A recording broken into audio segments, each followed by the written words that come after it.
Jeste vi vidjeli mrtva tela nekad? Da. Ja sam čucka. Da, jesam, brate. Neki lik se razneo, stavio valjda u usta bombu, nemam pojma, u podrumu. Ja bio 4-5 godina sam. Užas, jebote. Pa ti si zato takav. Da, brate. Znači, to je toliko lud, brate, ko mali grad, brate, lik.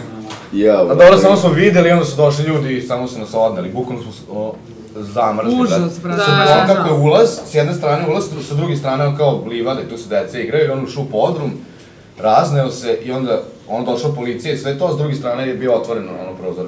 Bez I veze. tu ono lik, znači... Jako loše. A ja sam isto, ja sam kao mlađa vidjela nekog lika što je pao na ulici, ali ne znam kako je slomio glavu, ali je baš ono, pošto je bila uzbrdica, iscurila krev skroz do kraja, brate. I vleje lik. Zato ne bi nikad živio u Beogradu, brate. Tebra, ja sam kad sam imala 9 godina, išla nešto, brate, busem. I vidim samo kroz staklo neku ženu, ovako, brate, krvi lije, niz glavu i nastavlja dalje bus. Sam vidim policajca kako ovako, brate, puca nekog lika i pada, brate. Ju, brate, to je već... I posle neko vreme nisam smela prolaziti. Znaš da je Buki video pola? Baš je, brate! To je mnogo gore nego da samo vidiš mrtvo tijelo, ako vidiš baš ono... Brate, bukvalo sam videla, brate, bila sam u fazonu... A znaš da je Buki video pola čoveka, ono? Ne! Ja sam gledao kjere kako spavljaju i jako je...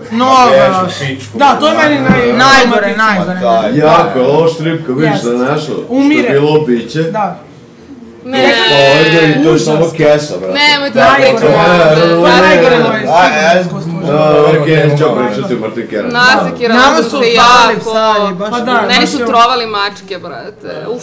Ju, da, Šta su mačku radili, brate, koje su bojili. Ljudi, evo i neka pitanja, malo smo previše. Da, baš Imate neka pitanja pripremljena. Ovo funky pitanja naša.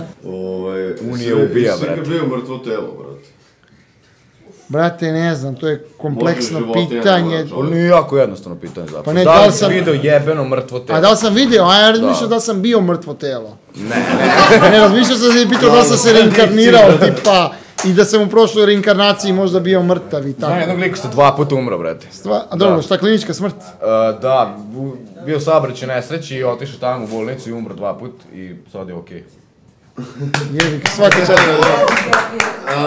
To ništa, brate, nema šala za brate što preživio 2 kliničke smrti. Dobro, brate. Ma, brate, bukvalno.